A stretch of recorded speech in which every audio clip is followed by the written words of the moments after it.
नमस्कार दोस्तों, हंसनी एकेडमी में आपका एक बार फिर से स्वागत है। और हम चल रहे हैं हिंदी व्याकरण में, पढ़ रहे हैं व्यंजन संधि। व्यंजन संधि में हमने 4 भागों को क्लियर कर लिया, जिसमें पहले वर्ग का तीसरे में और पहले का चौथे में परिवर्तन देख लिया। म के नियम तक का हमने क्लियर कर लिया। आज हम चलेंगे त के नियम का, त संबंधी नियम को देखेंगे कि यह किस प्रकार से इसमें बदलाव होता है और किस प्रकार के उदाहरण इसमें आते हैं, जिससे कि हम आसानी से पहचान जाएं कि ये व्यंजन संधि के उदाहरण हैं। त संबंधी नियम, त संबंधी नियम में क्या होता है कि यदि त या द के आगे, त या द के आगे ज या झ आए तो त का द और ज में बदल जाता है। त या द किस में बदल जाता है? ये दोनों त और द ज में बदल जाता है। हम देखते हैं, पहले लिख लेते हैं क्या, वर्गीय व्यंजनों को। ठीक, वर्गीय व्यंजनों को क्या है लिखने का तात्पर्य है हमें समझाने में आसानी और समझने में आपको सहजता होगी। जिस प्रकार से मैं एक ग्राफ टाइप बताऊंगा, लिखने के बाद ये जो वर्ण है वर्गीय व्यंजन हैं, इनको हम उसमें दर्शाएंगे और एरो के माध्यम से दिखाएंगे कि यह किस प्रकार है, कौन किस में परिवर्तित हो रहा है, परिवर्तित होने के फलस्वरूप वह कौन सी संधि का निर्माण कर रहा है। ठीक है, चलिए दोस्तों आइए चलते हैं। वर्गीय व्यंजन क्या होते हैं? क वर्ग, इसमें क्या होगा? क, ख, ग, घ, अंगा। ठीक, ये सब कॉमा बीच में। फिर इसके बाद च वर्ग आते हैं, च, छ, ज, झ, इया। फिर ट वर्ग, ट, ठ, ड, ढ, आड़ा। ठीक, फिर आता है त वर्ग, त, थ, द, ध और न। फिर आता है प वर्ग, ठीक, प, फ, ब, भ और म। ठीक, ये क्या है? सारे कॉमा, अर्थात यह एकल वर्ण है। ठीक है, चलिए तो आइए, ये तो हमारा हो गया क्या, स्पर्श व्यंजन। स्पर्श व्यंजन या वर्गीय व्यंजन। ठीक, ये हमारा हो गया स्पर्श या वर्गीय व्यंजन। अब देखते हैं नियम के अनुसार इसमें क्या नियम कह रहा है। यदि त या द, क्या, त या द, ठीक है, त या द, तो ये क्या है? त वर्ग का पहला वर्ण या त वर्ग का तीसरा वर्ण, पहला या तीसरा। लिख, त वर्ग का पहला वर्ग या तीसरा वर्ग। ठीक है, त वर्ग का पहला या तीसरा वर्ग के आगे अब क्या करेंगे, हम ऐसे लिख लेंगे 1/3, इसे अंडर रूट कर लेंगे। अब इसके आगे, ठीक, आगे क्या लिख रहा है? ज झ आए तो, ज कामा झ आए तो त या द ज में बदल जाता है, इक्वल टू क्या हो जाता है? यह ज हो जाता है। ये हमारा क्या हो गया? एक तरफ से मान लो हिंट, सूत्र, जो भी कहना है इसे कह सकते हो। ठीक है, ये हो गया। अब यहीं से हम समझ जाएंगे कि त वर्ग का मतलब क्या हो गया। अगर त संबंधी अगर हम नियम का अध्ययन कर रहे हैं तो पहला और तीसरा, मतलब 13 का मतलब सीधे आप जान लो त वर्ग का, त वर्ग का पहला या त वर्ग का तीसरा वर्ण। ठीक, किसमें? पहले खंड में। ये किसमें आ रहा है? पहले खंड में। क्या? 13, पहले खंड में 13, किसके? त वर्ग के। त वर्ग के पहले और तीसरे खंड, मतलब ये पहला और तीसरा वर्ण, पहले खंड में अर्थात जो संधि का पहला खंड होगा उसमें 13 अर्थात त या द होना चाहिए। इसके आगे अगर ज और झ और झ, ये हो गया ज और झ, तो जे झे का मतलब आप लिख सकते हैं यहाँ पे च वर्ग चौथा हो गया, पहला, दूसरा, तीसरा, चौथा, पांचवा, तो क्या हो जाएगा बराबर 34। ठीक, बराबर 34। इसके बाद क्या होगा कि नियम क्या कह रहा है, तो ज में बदल जाता है, तो किस में बदल जाता है वह च वर्ग के पहले वर्ण में, अर्थात बराबर क्या हो जाएगा ज, या ऐसे लिख सकते हैं आप च वर्ग पहला, दूसरा और तीसरा, च वर्ग का तीसरा वर्ण, अर्थात हम लिख सकते हैं इसको क्या सीधे से त वर्ग बराबर 13 1/3 लिख सकते हैं अगर 13 को ना लिखना चाहे तो। फिर इसके बाद क्या लिखेंगे, इसके आगे ज कामा झ, ठीक है, इक्वल टू क्या हो जाएगा ज। ठीक, अगर ज नहीं लिख पा रहे हैं तो इसकी जगह आप क्या लिखिए च वर्ग, यहाँ पे आप लिख सकते हैं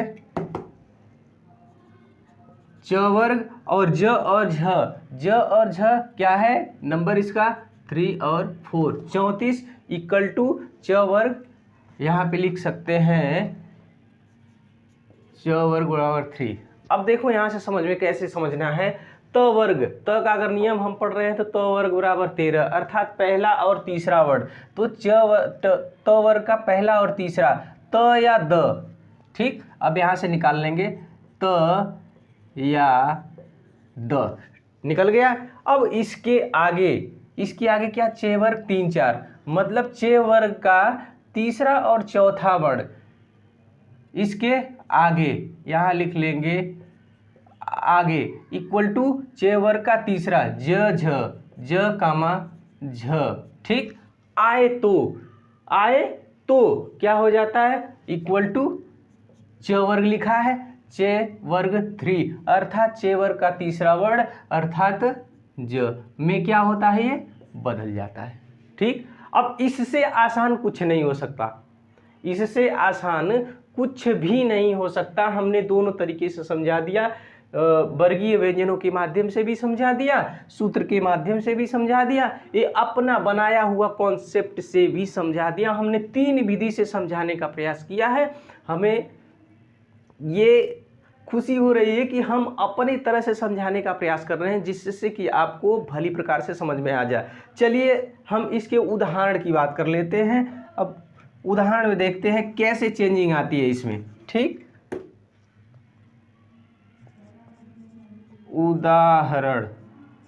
उदाहरण में नंबर 1 उत्धन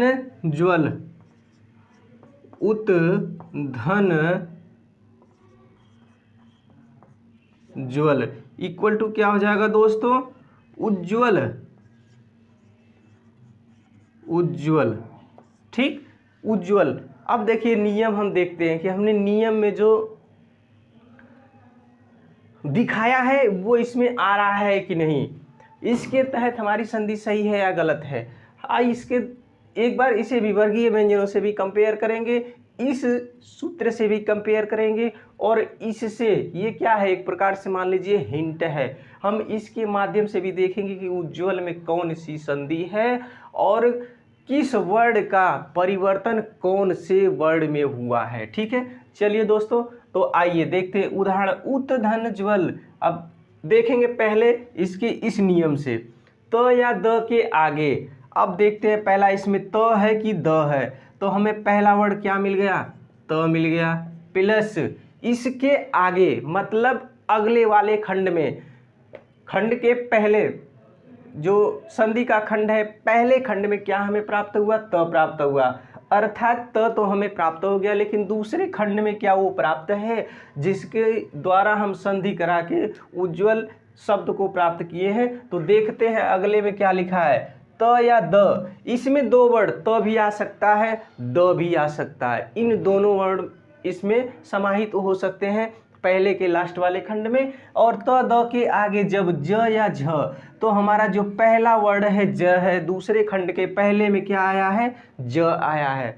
तो जब त के आगे ज होगा, क्या होगा, ज होगा या झ होगा, तो त या द, ये दोनों वर्ड कौन से, पहले जो है दोनों वर्ड किस में बदल जाएंगे, ज में, अर्थात ज बराबर क्या हो जाएगा दोस्तों, ज हो जाएगा। ठीक, तो हमें क्या मिल जाएगा, उत धन ज्वल बराबर उज्ज्वल। ठीक है, कॉन्सेप्ट क्लियर। अब देखो इससे पहला और तीसरा, पहले और तीसरे का मतलब त वर्ग का पहला और तीसरा वर्ड। ठीक, त वर्ग का पहला और तीसरा वर्ड आए तो, अर्थात पहला त हो गया, दूसरा द हो गया, तो पहला इसमें क्या आ गया भाई, त आ गया। ध्यान से देखना। और फिर कह रहा है कि इक्वल टू सॉरी, उसके आगे, एरो का मतलब आगे जान जाइएगा, आगे च वर्ग का तीसरा या चौथा वर्ड आ जाए, तीसरा च वर्ग का तीसरा या चौथा, ज या झ आ जाता है। ठीक है, तो इसमें क्या आ गया दोस्तों, दूसरा वर्ड ज आ गया, कौन सा, च वर्ग का। ठीक, इसके बाद क्या कह रहा है, बराबर च वर्ग 3, अर्थात च वर्ग का तीसरे वर्ड में क्या होता है, ये बदल जाता है। ठीक है, किस में बदल जाता है, च वर्ग के तीसरे वर्ड में, अर्थात ज में बदल जाता है। तो त या ज, त प्लस ज बराबर क्या होगा, ज होगा। ठीक, कॉन्सेप्ट क्लियर। अब इससे इजीली मैं बता दे रहा हूं कि 3 तरह से कोई नहीं समझा सकता, और मुझे जहां तक उम्मीद है कि आपको समझ में आ रहा हो, क्योंकि इतने आसान तरीका से कोई नहीं बताएगा। चलिए नेक्स्ट उदाहरण देख लेते हैं।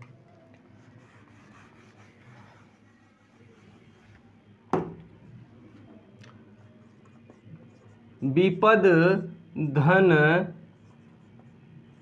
जाल इक्वल टू क्या हो जाएगा, विप जाल, विप जाल। ठीक है, आधा ज और ज। अब इसमें भी वही सेम कंडीशन है।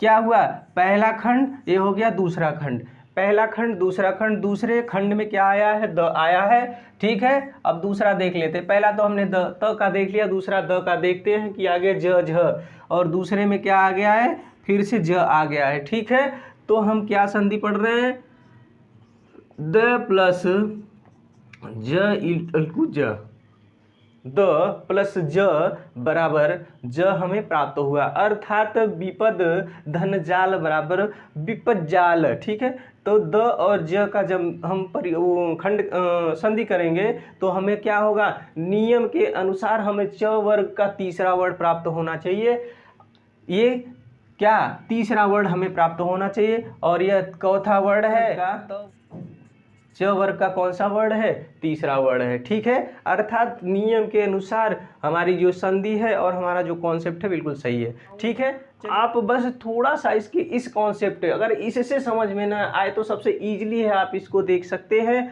और इस नियम से इस वर्गीय व्यंजनों का जब आप कंपेयर करेंगे तो अपने आप ये सूत्र बनाना सीख जाएंगे कि नहीं, एक हिंट के द्वारा हम बना सकते हैं।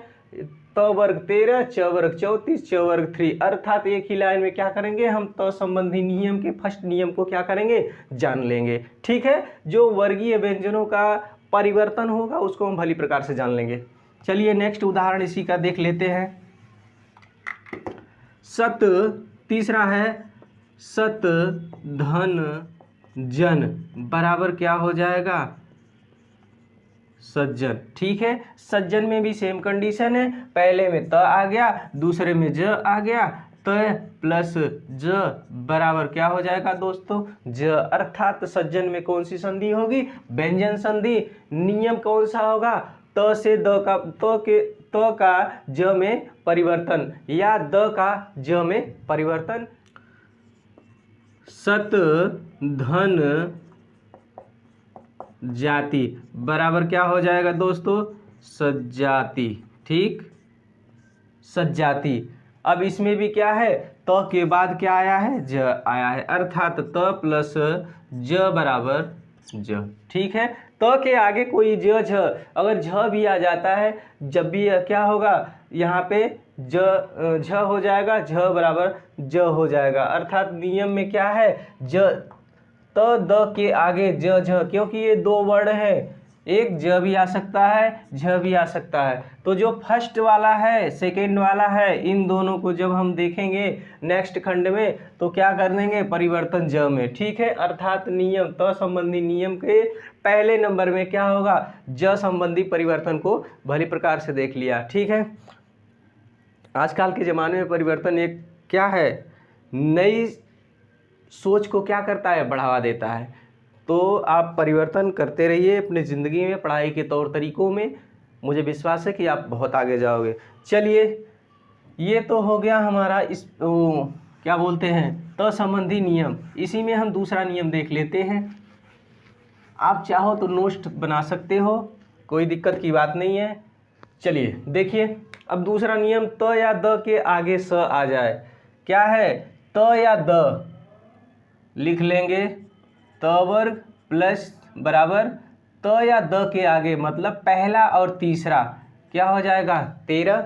ठीक, त या द के आगे स आए तो क्या आ जाए इसके आगे भाई, स। अर्थात इसे हम क्या लिख सकते हैं, हिंट के माध्यम से, स कौन सा वर्ग है, उष्मीय वर्ग, उष्मीय व्यंजन है। ठीक है, यहाँ पे लिख लीजिए, उष्मीय व्यंजन को आप स ही लिख लीजिए। ठीक है, नहीं तो आप उष्मीय व्यंजन पता चले स स स स ह अगर याद नहीं है तो उष्मीय व्यंजन के चक्कर में भूल ही जाओगे। ठीक है, क्या हुआ कि आगे स आए तो त या द का च और स में, त और त या द का च और स का छ में परिवर्तन हो जाता है। अब देखिए, आए तो त या द का च में बराबर त या द का किस में हो जाता है, च में हो जाता है। और क्या कह रहा है, और स का छ हो जाता है, और इसका स बराबर 6 हो जाता है। देखिए, ये थोड़ा टेढ़ा है, इसको समझने के लिए बहुत प्रयास करना पड़ेगा। एक चीज़ है कि जो चीज़ बिल्कुल समझ में नहीं आ रही उसे 1 बार 2 बार 3 बार 4 बार पढ़ो, ताकि उसकी एक एक वर्ड आपको याद हो जाए। जब एक एक वर्ड आपको याद हो जाएंगे तो आप भली प्रकार से जान जाएंगे, अरे नहीं ये तो यहाँ से नहीं वहाँ से है, इसका मतलब ये है। क्योंकि जब क्यों, कब, कैसे, कहाँ, ये वर्ड अगर आप किसी क्वेश्चंस में निकालना अगर सीख गए तो समझो आप उसकी पृष्ठभूमि सीख गए, आपको समझने में कोई दिक्कत कोई परेशानी नहीं होगी। ठीक है, तो 6 हो जाता है। चलिए आइए नियम पे इसके उदाहरण की बात करते हैं। उदाहरण इसका क्या है, उत धन श्वास इक्वल टू क्या हो जाएगा, उच्छ्वास। ठीक है, ये हो गया पहला। नंबर 2, तत धन शरीर रीर तच्छरीर तच्छरीर। चलिए दोस्तों, इसका पहला उदाहरण है उत धन श्वास बराबर उच्छ्वास। अब देखिए, पहले में क्या आ गया है, त आ गया है। ठीक है, हम पढ़ क्या रहे हैं, त प्लस आधा स। ठीक है, इसे समझाने के लिए हम पूरा भी स लिख सकते हैं। अब देखिए, त या द के आगे स आ गया। ठीक है, अब त या द के आगे क्या आ गया, स आ गया। अर्थात यह क्या है, वर्गीय व्यंजन है। इसे हम क्या कह सकते हैं, स्पर्श व्यंजन भी कह सकते हैं, या त वर्ग का पहला वर्ण भी कह सकते हैं। ठीक है, त वर्ग का पहला वर्ण पहले खंड के लास्ट अक्षर में, और दूसरे खंड में क्या आया है, स आया। किसकी जरूरत है, स की। तो आए तो त या द का च और स का छ हो जाता है। अर्थात इसमें क्या हो जाएगा, इक्वल टू क्या हो जाएगा, 6 हो जाएगा। ठीक है, इसमें बदल जाएगा। ऐसे भी लिख सकते हैं, या अगर ऐसे नहीं लिखे तो इसका 6 भी लिख सकते हैं। ठीक है, किसकी ज़रूरत है, हमें 6 की ज़रूरत है। ठीक है, किस कंडीशन में, जब त प्लस स के बाद 6 आए तो क्या, त के बाद स आए तो वह दोनों मिलकर क्या बनाते हैं, 6 बनाते हैं। ठीक है, और एक कंडीशन आए तो त या द का च और स, ठीक है, आधा च और स, छ में क्या कर देता है, परिवर्तन कर देता है। ये भी आ जाए तब भी और ये भी आ जाए तब भी, किसके, त या द के आगे स आ जाए या त द के आगे च आ जाए, इन दोनों कंडीशन में स का किस में परिवर्तन हो जाता है दोस्तों, छ में परिवर्तन हो जाता है। अर्थात ये अपने ही स्थान को बदलकर छ में चला जाता है। अर्थात च वर्ग का दूसरा वर्ग, यहाँ पे क्या लिख लेंगे, च प्लस 2। ठीक, अब वही सेम दशा इसमें है। तत् धन शरीर, पहले वर्ण में त आया है, दूसरे में स आया है, अर्थात त और स मिलके किसका निर्माण करेंगे, छः का निर्माण करेंगे। अर्थात यहाँ पे कौन सी संधि होगी, व्यंजन संधि होगी। और किस उदाहरण के तहत कौन सी संधि होगी, बोलेंगे तत् धन शरीर, अर्थात त और स मिलके छः का निर्माण कर रहे हैं, अर्थात यहाँ पे व्यंजन संधि होगी। नियम नंबर त, नियम नंबर त का दूसरा, ठीक है। नियम नंबर 2, व्यंजन संधि के अंतर्गत त और छः के, अर्थात त या द के आगे स आ जाए या त या द का च आ जाए, ये भी हो, अगर ये भी हो, इन दोनों वर्णों में ये अगर आता है संधि के खंड में, तो दोनों मिलके किसका निर्माण करते हैं, छः का। अर्थात यहाँ पे क्या हो जाएगा, तत् धन शरीर बराबर तक्षशीर। ठीक है, आज के लिए इतना ही, धन्यवाद। अगली वीडियो में फिर मिलेंगे इसी के अगले नियम के भूमि के लेकर, तब तक के लिए नमस्कार।